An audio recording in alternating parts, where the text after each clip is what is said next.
الگ نہیں کیا جا سکتا. نبی کریم صلی اللہ علیہ وسلم سے شخصیت مطہرہ اور آپ کی زبان مبارک سے نکلی ہوئی باتیں دو الگ الگ چیزیں ہیں. اللہ کے رسول صلی اللہ علیہ وسلم کو اللہ رب العزت نے نبی بنا کر کے اس کائنات کے اندر بھیجا, صرف گونگا, بہرا, اندھا, لولا, لنگڑا بنا کر کے بھیجا. استغفر اللہ, یہ عجیب و غریب حرکت ہے. یہ فتنے, یہ فرقے, یہ اس طرح کی تحریکیں اور تنظیمیں پنپیں اسلام کے نام پر, مسلمانوں کے نام پر, یہ بڑی ہی بے غیرتی اور بے حمیتی کی بات ہے ہم سب کے لیے, اور ہمیں ڈوب مرنے کی ضرورت ہے. میں یہ کہتا ہوں کوئی بھی فرقہ, کوئی بھی جماعت, کوئی بھی تنظیم اس طرح کی گستاخی کرے, فوری طور پر اس کا احتساب کرنا چاہیے. امت محمدیہ کو کھڑا ہونا چاہیے, اور ہم سب کو باقاعدہ اس کے لیے جو ہے علم حاصل کرنے کے بعد, جانکاری لینے کے بعد ایسے لوگوں سے برات کا اظہار کرنا چاہیے.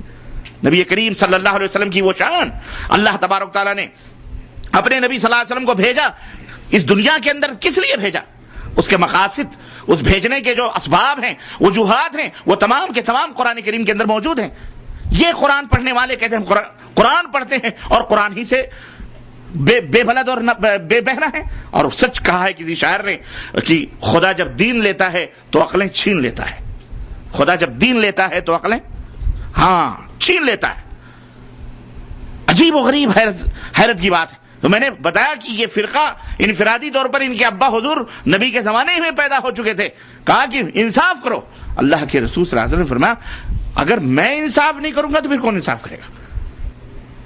اگر میں انصاف اس دنیا میں نہیں کروں گا تو یہ بتاؤ دنیا میں انصاف اور کون کر سکتا ہے؟ وہیں صحابی رسول کے ہاتھ تلوار کے دستے پر تڑپ گئے تھے اور کہا دعنی اقتل هذا المنافق یا رسول اللہ, اجازت دیں اس منافق خبیث کی گردن اڑا دیں. اللہ کے نبی نے کہا نہیں, چھوڑو اس کو, اس کی نسل سے کچھ لوگ پیدا ہوں گے جو اہل قرآن ہوں گے. بڑا شارٹ ترجمہ میں نے کر دیا. وَيَقْرَؤُونَ الْقُرْآنَ, وہی اہل قرآن, قرآن پڑھیں گے لیکن قرآن ان کے حلقوم سے نیچے نہیں اترے گا. قرآن پڑھیں گے. اللہ کے رسول صلی اللہ علیہ وسلم نے فرمایا کہ لئن وجدتہم لقتلتہم قتل عاد, اگر مجھے یہ بردود مل گئے تو میں قتل قوم عاد کی طرح انہیں قتل کروں گا. ان کو سمجھ رہے ہیں؟ یہ ابا تھا, وہ پیدا ہوا تھا نبی کے زمانے میں اور نبی نے پیشین گوئی کی تھی. وہ انفرادی, بعد میں وہ فتنہ پیدا ہوا, پھر خوارج, پھر اس طرح سے دھیرے آج یہ جناب علی بر صغیر میں استغفر اللہ یہ فتنے پیدا ہوئی. اور یہ جتنے فتنے جماعتوں کے پیدا ہوئے, کوئی نبی بن کے اٹھ رہا ہے تو بر صغیر سے اٹھ رہا ہے, کوئی انکار حدیث نبی کی باتوں کا انکار کرا وہ بھی بر صغیر. عجیب بد نصیبی ہم سب کی ہے. اور جتنی جماعتیں, میں کہا کرتا ہوں جتنی جماعتیں ہمارے انڈیا پاکستان میں ہیں شاید کہ کسی اور ملکوں کے اندر اتنی جماعتیں موجود ہوں. ہر قسم کی غلاظت اور گندگی والی جماعتیں اسلام کے نام پر ہمارے ہی سرزمینوں سے, مولانا کہتے ہیں زرخیز ہے, ارے وہ شرخیز ہے, وہ زرخیز نہیں. وہاں سے شر پیدا ہوتے ہیں. اللہ کے نبی نے اشارہ فرمایا تھا مشرق کی طرف, اور لگتا ہے یہ ہمارے ہی ملک.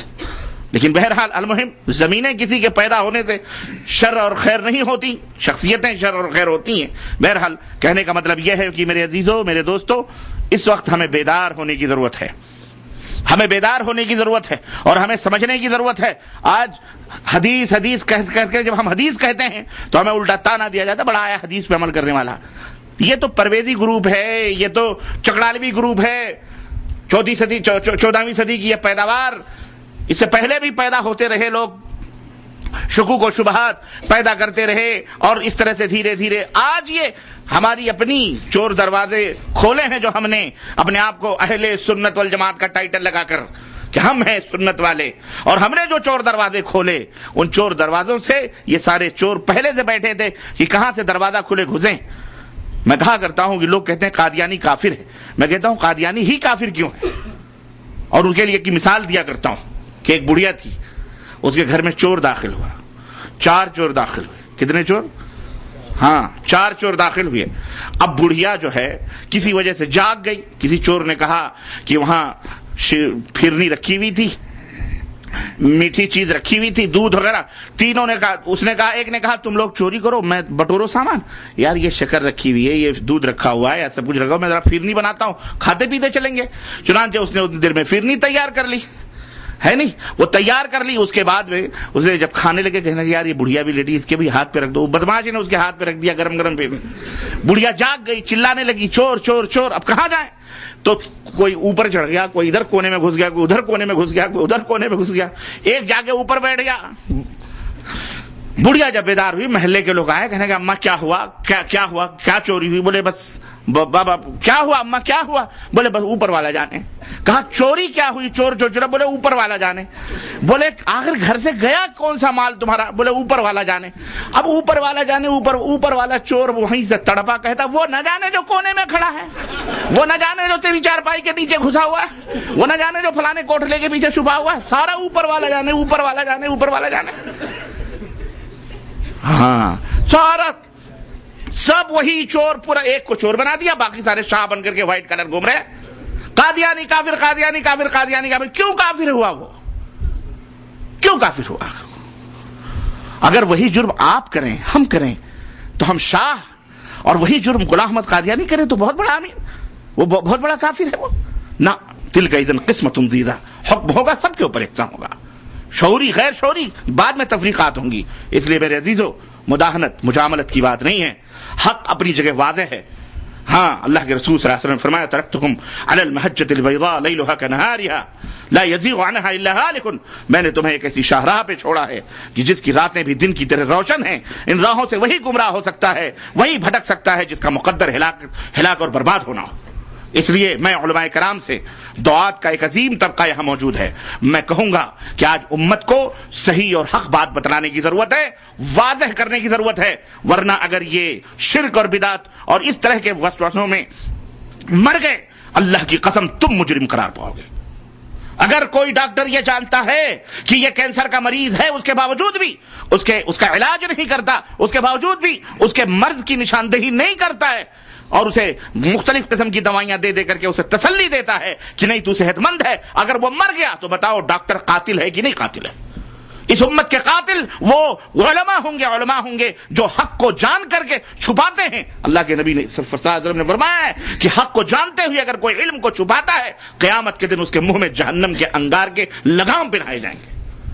بہت بڑی ذمہ داری ہے, یہ امانت ہے اللہ کے رسول صلی اللہ علیہ وسلم کی دین ہے. قال اللہ قال الرسول, اس کو واضح طور پر کھلم کھلا بغیر چیبہ جبی ہوئے اور بغیر ہی کسی کی پیشانیوں کی سلوٹوں کو دیکھے ہوئے امت کے سامنے رکھ دینا ہمارا فرض ہے. نضر اللہ عمران سمع مقالتی, اللہ کے حبیب نے ایسے لوگوں کے لیے خوشخبری سنائی ہے کہ جو اللہ کے نبی کی گفتگو کو سنتے ہیں, فوعاها, پھر اسے یاد کر لیتے ہیں, محفوظ کر لیتے ہیں, ثم اداها كما سمعها, جیسا پھر اسے ادا کر دیتے ہیں لوگوں تک جیسا کہ وہ سنتے ہیں. یہ ہم سب کی ذمہ داری ہے. ورنہ یہ بیچارے عوام, روٹیوں کے کمانے والے, دن بھر مزدوری کرنے والے, اگر انہیں حق نہ بتایا جائے, دین صحیح نہ بتایا جائے, منہج نہ بتایا جائے, قرآن اور احادیث پہ عمل کیسے کیا جائے یہ نہ بتلایا جائے گا, تو پھر یہ بیچارے ایسے ہی اپنے باپ داداؤں کے دین پر عمل کرتے کرتے مر جائیں گے. انہیں چلا رہے ہیں, چلانے دو, یہ چیخ رہے ہیں, چیخنے دو, یہ گالیاں دے رہے ہیں, گالیاں دینے دو. یہ کوئی نئی بات نہیں ہے, مریض چیختا اور چلاتا ہی ہے. ڈاکٹر پھر بھی آپریشن کرنے سے باز, بولو ہاں, ان کو چلانے دو, یہ گالیاں دے. یہ جب سدھریں گے, رب کی قسم 5 وقت نہیں, شب و روز تمہارے لیے اللہ کے دربار میں دعائیں دیں گے انشاءاللہ تبارک تعالی. لیکن اگر انہیں اسی طرح سے شرک پر سسکتا تڑپتا غلاظتوں میں چھوڑ دو گے, تو کل قیامت کے دن تمہارا دامن پکڑ کے پوچھے, اللہ یہ آیا تھا, بتا رہا تھا, لیکن یہ سب گول مول کر کے بتا رہا تھا. کیا کر رہا تھا؟ ہاں, سب گول مول, فلانا چور. وہ چور نہیں ہے جو بیٹھا ہوا ہے, وہ بھی چور ہے. وہ بڑا ہے تو یہ چھوٹا ہے, وہ چھوٹا میاں ہے, یہ بڑا میاں ہے. یہی بس چور ہوتا ہے. اس لیے میرے عزیزوں, میرے دوستوں, یہ باتیں بری نہیں لگنی چاہیے, نہایت واضح چیز ہے. ہم بڑی گمراہیوں سے نکل کر کے اس صحیح راہ پہ آئے. بڑی بڑی جماعتیں, بڑی تنظیمیں, 80% والی جماعتوں میں ہم جیسے لوگ موجود تھے.